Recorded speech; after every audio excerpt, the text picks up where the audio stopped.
Hey, how's it going? Welcome back.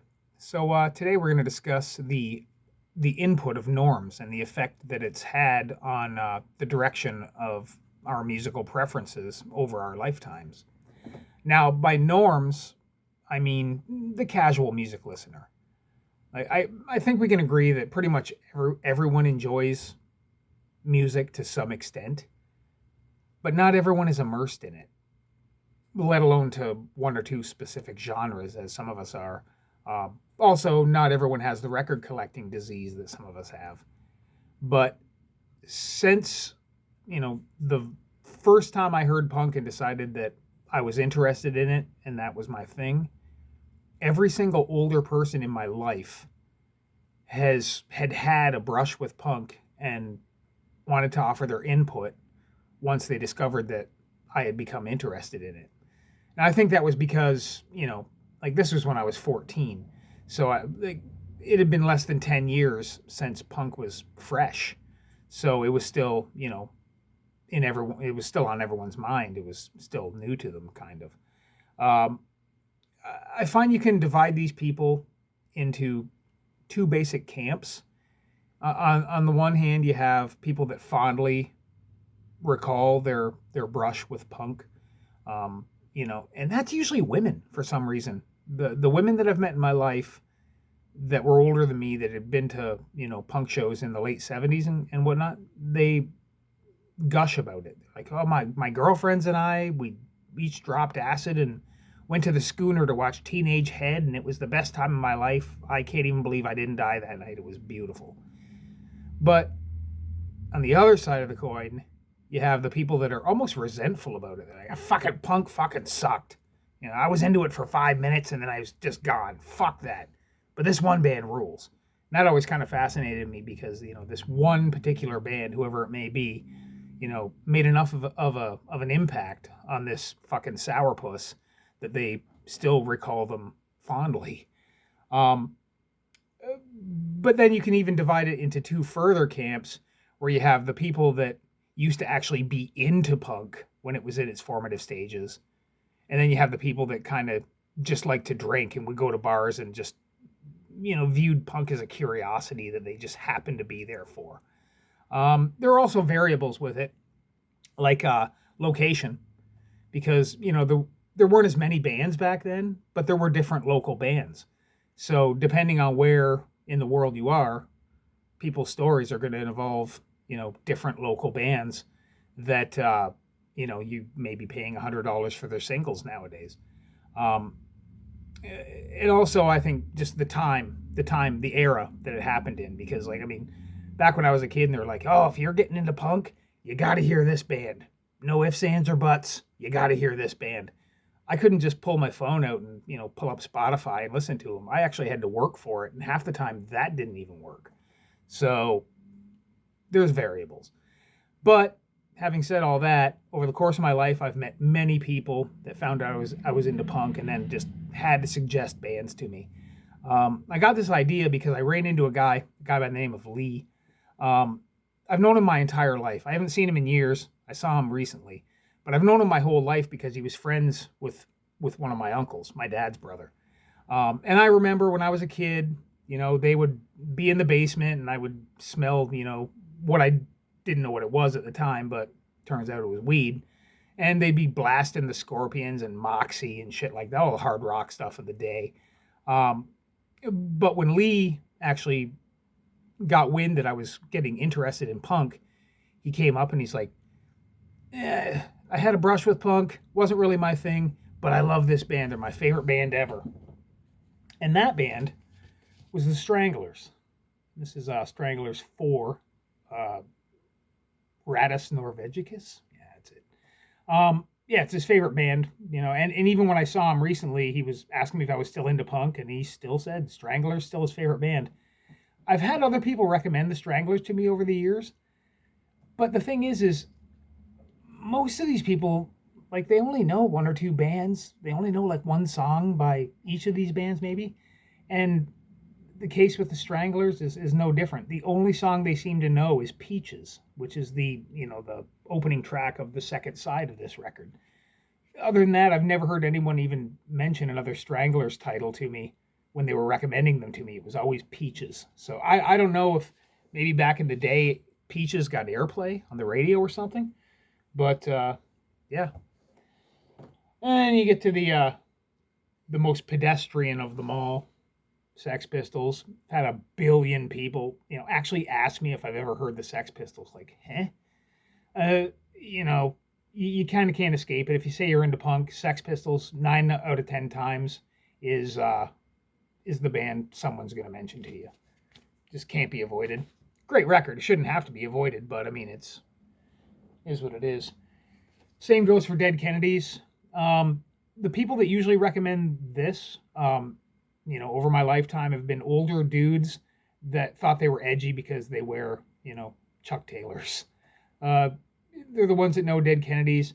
But again, the only songs anyone ever knows by the Dead Kennedys is Holiday in Cambodia and Nazi Punk's Fuck Off. Now, I've found that there is a correlation between the songs that norms will remember and outright profanity, because back in the late 70s and even early 80s, having profanity in a song, like, it wasn't common. And if you did, it was kind of, it was kind of sensationalized. There also was a lot more attention to taboo subject matter back then, like, older dudes hooking up with younger girls, stuff like that, drug abuse. Like, drug abuse has been written about in music for forever, but it's just, before punk came along, usually it was kind of veiled poetry, but like, in punk songs it'd be like, oh yeah, I'm shooting heroin tomorrow, whatever, tomorrow. But yeah, so Nazi Punk's Fuck Off, that plays right into the profanity aspect of it. Ramones, they were on the radio. I remember them when I was a kid. Can't escape the Ramones. They're one of the most, well-known of punk bands. So I've had a million people actually ask me if I've ever heard the Ramones. Devo, I think a lot of people just kind of lumped Devo in with punk just because they were so weird and they didn't know where to, what other way to categorize them. But millions of people recommended Devo to me over the years. I was familiar with them before they were ever recommended to me because they had, quite a few songs that were actually on the radio. So, yeah, great band nonetheless, but I can't believe people would even recommend it. Like, people would think that I've never heard Devo. The Monks. Now, this might not be a common one for most people, but for some reason, the Monks got a huge push in Canada when this record especially came out. Nice Leg, Shame Butter Face, and Drugs in My Pocket. They were on the radio a lot when I was a kid. I still see this record all the time in thrift stores and shit. So yeah, they had a huge push here, but had a million people recommend the Monks to me. Johnny B. Rotten. Like, it's basically just the 3 songs off that record that they, gush about. And the Boomtown Rats. I had heard I Don't Like Mondays before that because it was a radio hit and, listened to the radio before I got into buying records and shit. I Don't Like Mondays, not a punk song to me. And then people would suggest this and I thought, what am I missing? And I heard Looking After Number One, which is one of my favorite punk songs ever, but I just wish the rest of the Boomtown Rats material was like that because their catalog to me is ridiculously spotty and I don't like most of it. But yeah, Boomtown Rats, been recommended to me a million times. And here's a weird one. I used to work with this guy. I used to work in a factory that made windows and doors. And I worked with this guy that he was a small man, like small in stature, but he was the loudest dude in the room. He had a gravelly voice, like he, smoked 6 packs of darts a day. And he was a complete alcoholic. Like he's the guy that's in the bar all the time. You can hear him over everybody. Everybody wants to just pour him in a cab and get him out of there or beat the shit out of him. He's that guy. And he was one of those dudes that was like, fucking punk sucked. I liked it for a second, but this band rules. And so I expected him to tell me it was going to be like the Ramones or something. No, his favorite band ever is 999, which blew my mind. I was just like, how did this guy even how did 999 even come to his attention? But he knew a fair amount about the band and their discography, so he legitimately loved 999. Made no sense to me then, makes no sense to me now. Now, I had an uncle that was a big music fan. He had like a gigantic, crazy expensive stereo. I've never seen a bigger one before or since, to be honest. But he wasn't into punk, aside from two bands. And he told me that I needed to listen to these two, and he actually dubbed a tape for me.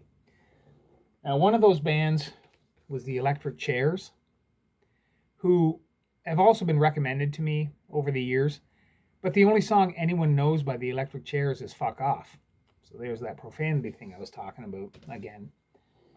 And the other band he was into was the Jim Carroll Band, and it was based solely on the song People Who Died, because no one else knows any other songs by Jim Carroll other than People Who Died. Great song, but yeah, I've had this recommended to me a million times based solely on the merits of that song. And my uncle was no different. He did the same thing.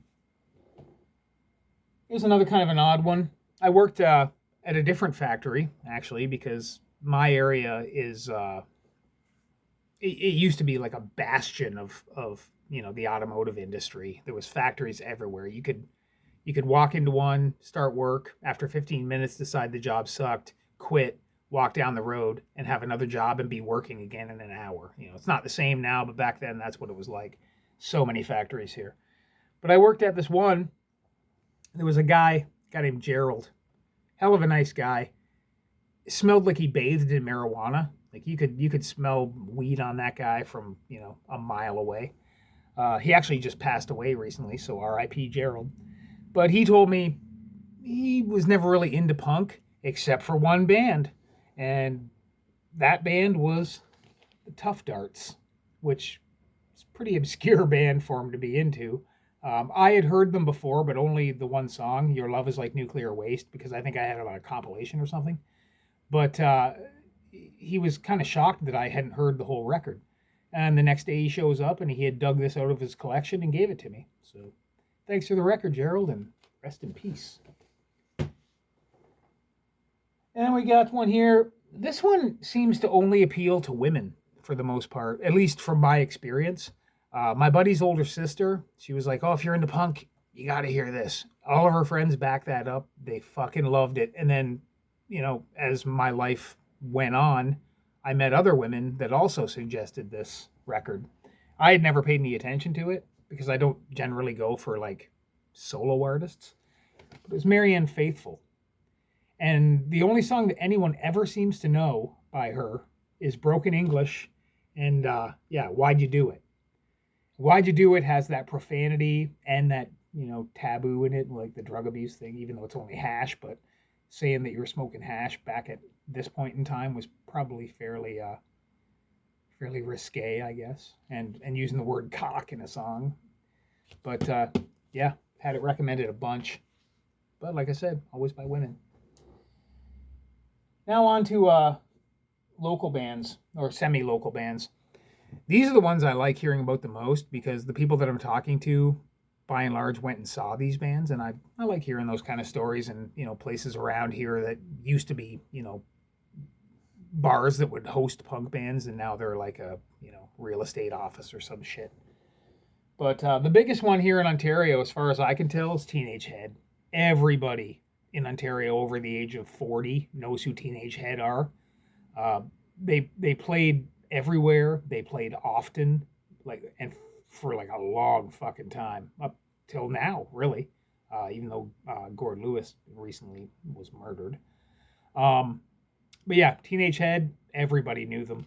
They played them on the radio and shit. They were a huge band here. But I can't count the number of times that I've been recommended Teenage Head.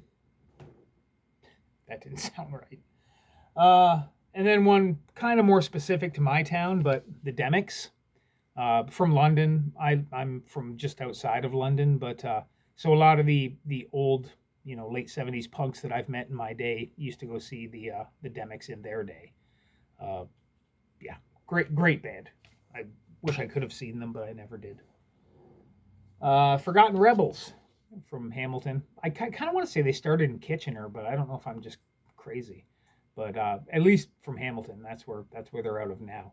But a lot of people like This Ain't Hollywood better. This was the first record I ever heard by them, and it's got that nostalgia factor for me, and I kind of like it better than This Ain't Hollywood anyway. But like I was saying with the casual racism kind of thing, like Bomb the Boats, Feed the Fish is on this.